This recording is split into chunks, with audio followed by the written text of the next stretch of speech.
Boa tarde, pessoal. Bom, como a Priscila falou, eu sou biólogo, trabalho ali no Einstein com uma equipe de pesquisa, da qual a Priscila faz parte, e eu venho representando essa equipe, que eu vou apresentar um pouquinho do trabalho que a gente faz lá. Tá? Eu vou pular esse slide com esse nome difícil, depois a gente volta nele mais para frente. Então, para quem não conhece aonde a gente fica lá em São Paulo, no novo prédio de ensino e pesquisa do Einstein. Esse lugar aqui, bem legal, fique à vontade de ir nos visitar, a gente sempre está aberto a visitas, a conversas, será um prazer recebê-los. Tá? Então, a gente fica numa desses locais aqui, é um dos locais aqui onde tem um laboratório. O laboratório lá, ele é multiusuário, então a gente tem várias equipes trabalhando junto, tem as startups, tem os alunos de pós-graduação, de iniciação científica, os pesquisadores. Então é nesses laboratórios onde a gente faz a nossa pesquisa exploratória, é onde a gente tenta descobrir novas ferramentas, novos protocolos que vão poder influenciar aí nos caminhos dos tratamentos nas diferentes doenças genéticas. E essa nova estrutura que a gente está acabando de certificar é a estrutura de sala limpa. Então, os protocolos, os tratamentos que a gente for tentando levar isso para um ensaio clínico, será feito nessas novas salas que a gente está acabando de certificar lá. E aqui estão os nomes das pessoas que trabalham com a gente na equipe. O Einstein, em 2018, percebeu a necessidade de começar a fazer pesquisas neste eixo de terapias avançadas, tanto em terapias avançadas celulares, com os CAR-Ts, os NK-CARs, quanto também em pesquisas com terapia gênica. Né? Então, a gente nucleou este grupo a partir do começo de 2019 e, desde então, estamos trabalhando. Nesse meio tempo, a gente conseguiu reunir uma equipe bastante grande de pesquisadores, especialistas, assistentes de pesquisa, estudantes, para que a gente possa aí tentar fazer um pouquinho do que o mundo está fazendo aqui também no Brasil, com ideias inovadoras e diferentes. Né?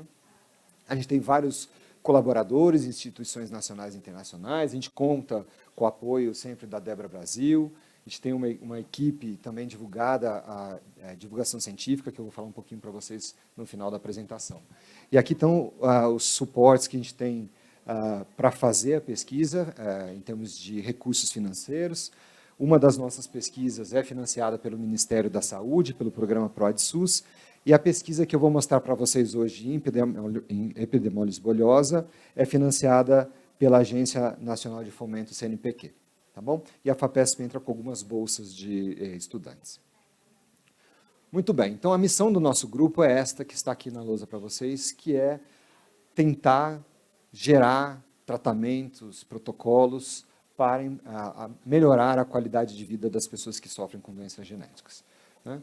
Lá em 2019, a gente começou a trabalhar com hemoglobinopatias. Existe uma escolha estratégica pelo número de pessoas e pelo tipo de mutação que existe e o acesso à célula que a gente trabalha nessa doença. E esse grupo se nucleou, então, em 2019, por conta deste projeto em anemia falciforme.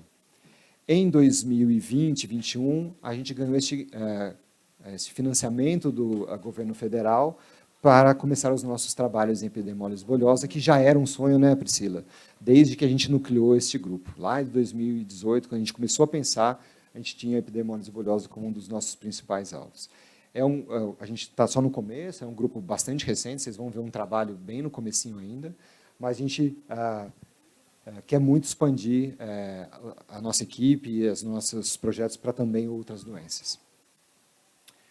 Então, quando a gente pensou em epidemiólise bolhosa, diferente da anemia falciforme, vocês vejam que é um mar de mutações diferentes, de variantes diferentes. Né? A anemia falciforme é um ponto, a mesma mutação em todos os pacientes, e epidemiólise bolhosa, você tem diversas e diversas mutações. Né? Então, como que a gente olha para este mapa de variantes e escolhe um alvo para a gente começar? Qual vai ser a primeira dessas mutações?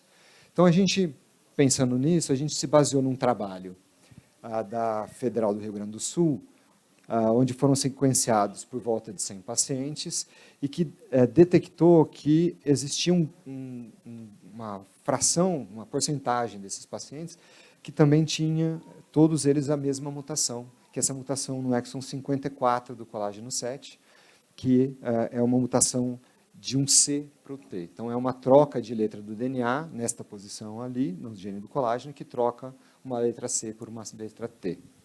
Então, num trabalho mais recente, acho que tem até um pôster aqui, né, Priscila?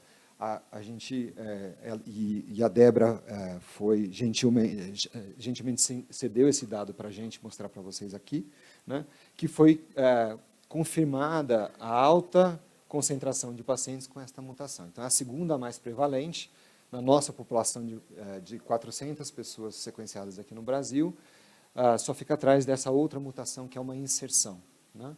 Mas como a gente estava procurando mutações pontuais, e vocês vão ver por quê, a gente confirmou que a gente tinha um bom alvo para fazer a prova de conceito e começar a trabalhar com este projeto.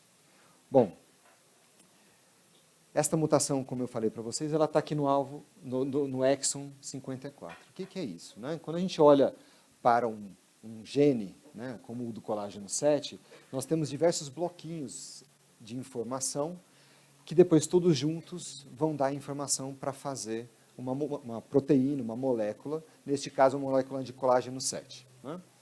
E esta mutação aqui é neste pedacinho, neste bloquinho que fica num domínio do colágeno, que tem vários bloquinhos com repetições da mesma sequência. Né? Então, em estudos, foi-se aventada a possibilidade de que não usar o exon 54 seria possível. Ou seja, se eu conseguir de alguma forma fazer com que a minha célula entenda que ela pode usar do 1 ao 53, pular ao 54, começar de volta no 55 e ir até o final, a célula faria um colágeno sem este pedacinho do 54, mas ainda funcional. Né? Então, se eu não usar este pedacinho, a princípio tudo bem. E esta mutação aqui, o que ela faz? Ela gera um ponto de parada de leitura. Então, ela faz com que a molécula, quando a informação vai ser usada, ela pare por aqui e não complete a molécula inteira. Esta molécula, pela metade, muitas vezes ela não é funcional, ou ela é instável e acaba sendo degradada. Então, as pessoas que têm essa mutação têm um colágeno, mais perto, para o pessoal do online ouvir. Então, esta mutação, ela acaba fazendo com que a molécula de colágeno 7 seja uma molécula pouco funcional ou ausente. Tá? Então, para deixar isso mais claro para vocês, veja lá, a gente tem no DNA, né, e aqui eu simplifiquei, só coloquei esses pedacinhos, mas continua tendo 118. No DNA você tem esses bloquinhos de informação dentro do gene, e esses pequenos bloquinhos menores são também DNA que ligam esses outros bloquinhos, mas que eles não vão ser usados como informação. Então, toda essa molécula aqui, ela é copiada para RNAs, e é o RNA que vai ser o grande carregador da mensagem. Esse RNA, depois, ele sofre o que a gente chama de maturação. Né? O que isso faz? Faz com que agora eu tire esses pedacinhos que não vão ser usados, que eles são chamados de introns, e eu passo a usar só os bloquinhos que são realmente importantes, que são os exons. Então, eu tiro todos esses pedacinhos e gero agora minha molécula de RNA madura. E esse RNA depois dá a informação para eu fazer aqui a proteína. Então, vejam, o pedacinho da proteína 52, do exon 52 e 53 está aqui, o 54 é esse pedacinho que eu deixei em verde, e assim por diante a gente faz toda a proteína de colágeno. Quando eu tenho a mutação que a gente se refere aqui, o que acontece é que você para a informação da proteína e ela fica instável e acaba se degradando. Tá bem? Então, qual que é a opção que a gente pode ter aqui? Vamos pensar. Uma delas é eu tentar fazer com que o C, que foi mudado para T, né, nessa variante, eu trago ele de volta. Eu pego ele, que é um T, e mudo de volta para C. Então, uma das possibilidades terapêuticas. E agora, sem aquela mutação, eu não tenho uma alteração na leitura dessa mensagem, a proteína pode ser feita. A outra possibilidade é eu não alterar a mutação, mas eu alterar aqui essas pequenas sequências que são usadas para tirar esses pedacinhos do meio na minha maturação do RNA. Então, o que acontece aqui é que se eu alterar esses pedacinhos, a célula entende que ela não deve mais usar este bloquinho de informação de 54. Então, quando ela faz a maturação do RNA, veja que vai do 52, 53, pulo 54, 55, 56, 57, e aí eu não tenho mais este problema de usar este bloquinho de 54, que tem justamente aquele momento de parada, de leitura do RNA. Então, eu consigo fazer minha proteína até o fim, somente sem aquele pedacinho. E esta a estratégia, essas duas estratégias que a gente está perseguindo aqui no nosso grupo. Tá? Então, para isso, eu preciso de uma ferramenta que vai lá e faça isso no DNA, que corrija, que altere essas duas possibilidades. Hoje, a gente fala muito de terapia gênica, tem os CRISPRs, os base editors, os prime editors, vocês já ouviram em algumas palestras aqui, né? E a gente pensou em usar esta ferramenta aqui, que é o base editor. Tá? Eu não vou entrar em detalhes muito técnicos com vocês, mas o base editor, ele é uma ferramenta parecida com a ferramenta do CRISPR, que consegue, guiada por um pedaço de RNA, ir até um local do DNA e alterar letras daquela sequência, muito especificamente. Tá? Então, eu tenho duas classes. Eu tenho a classe dos editores de base A, de adenina, e eu tenho a classe dos editores de base C, de citosina. Tá? O que o ABE faz? Ele muda de A para G ou de T para C. Se vocês lembrarem, a mutação do colágeno é de C para T. Então, de T para C, eu estou trazendo de volta para a variante saudável. Então, é uma possibilidade de eu usar o ABE para fazer aquela opção 1. E a outra ferramenta, que é a CBE, ela faz de C para T e de G para A.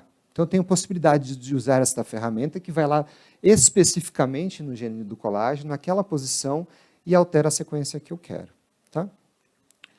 Como aqui, olha só, no exon 54, justamente aquelas onde eu pus as estrelinhas, tem G, tem A, tem G aqui do outro lado, eu consigo usar os meus editores de base para alterar esta sequência e agora, na hora de maturar o meu DNA, isso é entendido como, não use este pedacinho de 54, pule o pedacinho de 54, e com isso eu consigo fazer o colágeno como um todo. Tá?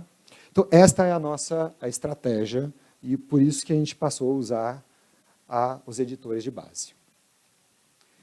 Então, as premissas estão colocadas, né? A gente tem que, nos pacientes brasileiros, nós temos uma alta porcentagem de indivíduos que têm esta mutação. As ferramentas mais modernas de edição gênica, incluso o base editing, tem este potencial de fazer as alterações que a gente gostaria de fazer. Vocês já viram que transplantes de pele podem ajudar a fechar as feridas de maneira mais acelerada. E, por exemplo, Peter mostrou para vocês que ao expressar o colágeno 7 nas feridas, elas se mantêm fechadas por mais tempo. Né? Então, dadas essas premissas, a gente pensou em criar, então, como nosso objetivo, desenvolver uma terapia gênica baseada no editor de base para restaurar a expressão do colágeno 7 em células da pele desses indivíduos. Tá? Muito bem. Então, o estudo que a gente persegue no laboratório tem diversas fases, e eu vou mostrar um pouquinho de um outro resultado que a gente tem para vocês, mas veja que a gente está começando do zero. Né? Então, a gente está construindo as bases para a gente poder avaliar essas ferramentas. Então, a primeira fase que a gente precisava fazer, e hoje a gente está quase completando essa fase, é estabelecer modelos no nosso laboratório que a gente possa estudar essas mutações e como corrigi-las. A fase 2 é fazer também o design, a construção e a seleção dessas ferramentas, se elas funcionam ou não funcionam nesses modelos que a gente estabeleceu no laboratório. A fase 3, que está correndo em paralelo com a fase... Oi? Pausa. Estou te esperando. Tá bom. Bom. Vamos lá. Ó. Na fase 3, que vai correr em paralelo com a fase 1 e 2, o que a gente precisa também entender, gente, é que não adianta eu ter a ferramenta melhor do mundo se eu não consigo entregá-la dentro da célula que eu tenho como alvo. Né? Então, eu preciso fazer uma ferramenta, um vetor, alguma forma de entrega que consiga fazer com que a minha ferramenta de edição vá lá dentro do núcleo de forma muito eficiente e muito segura, que ela não mate a célula no caminho, que não faz sentido nenhum. Né? E depois, na fase 4, a gente conseguir, com estas células editadas, gerar fragmentos de pele que agora passam a expressar colágeno e testá-los em laboratório para ver se a gente tem um efeito desejado. Tá? Então, vejam que é um protocolo bastante exploratório, ainda longe da clínica, mas que busca aí alternativas para a gente atender a esses indivíduos com essas mutações. Muito bem, então, alguns dados aqui do laboratório para vocês irem acompanhando com a gente nosso esforço. Então, a primeira coisa que a gente foi fazer é tentar entender se a gente conseguia criar esses modelos em laboratório, na nossa mão, para estudar a reconstrução dessas peles a partir das células que a gente vai editar. Então, vocês podem ver aqui na plaquinha da direita exatamente isso. A gente, junto com o pessoal das ciências farmacêuticas da USP, consegue gerar pequenos fragmentos de pele baseado nas células que a gente tem ou no laboratório, células que a gente já tem em cultivo, ou células de biópsias de pacientes. E vocês podem ver aqui, neste lado, toda a reconstrução das camadas dessa pele, com as diferentes camadas que vocês podem ver aqui, né, com cores diferentes, de acordo com os marcadores de cada uma dessas camadas. E eu chamo a atenção que, nesse aumento maior, a gente consegue ver aqui em verde a deposição do colágeno 7, justamente onde ele deve estar depositado. Tá? Neste caso desse experimento aqui, a gente está usando células que a gente tem no laboratório, que não tem a mutação do colágeno, então ela expressa o colágeno direitinho. Mas para a gente testar as nossas ferramentas, a gente precisa fazer exatamente esse modelo com as células que não expressam o colágeno, que tem aquela mutação. Então, a Audi, nossa aluna de iniciação científica, fez esse esforço de gerar, com aquelas mesmas células, agora, células que têm a mutação desses indivíduos. Tá? Então, a gente fez todo um processo com CRISPR aqui para gerar células, isso aqui mostra que a célula tem a mutação, aqui a mudança do C para o T na célula, né? E aqui a ausência da marcação de colágeno nessas células. Então, pronto. Agora a gente tem uma célula que não expressa o colágeno, com a mesma mutação do paciente, que a gente pode usar em laboratório para fazer os testes das ferramentas. E aqui eu mostro para vocês também que é possível fazer essas mesmas reconstruções de pele a partir de células primárias, né? Células direto da biópsia, que não passaram por nenhuma modificação, tanto de doadores saudáveis, quanto de indivíduos com EB. Né? Então, já faço uma pausa aqui para agradecer imensamente os nossos voluntários, participantes do nosso projeto de pesquisa, que tiveram ali a coragem e a vontade de participar do projeto, doando um pedacinho, uma biópsia de pele. Muito obrigado. Muito bem. E a outra fase do projeto que eu mostrei para vocês é criar essas ferramentas. Né? Então, está aqui, a gente está desenhando, clonando, preparando essas ferramentas para a gente testar. Então, aqui tem os guias, que são aqueles pedacinhos de RNA, aqui a gente tem os diferentes editores de base, e agora a gente vai combinar um com o outro para testar naqueles modelos e ver se a gente consegue uma ferramenta que é efetiva. Na fase 3, que está correndo em paralelo, vejam que do lado de cá, né, nós temos células onde a gente usa esse vetor, e ao invés de eu colocar minha ferramenta que não está pronta, que na fase 2 eu estou preparando essa ferramenta, eu utilizo um outro gene que dá cor verde para essa célula.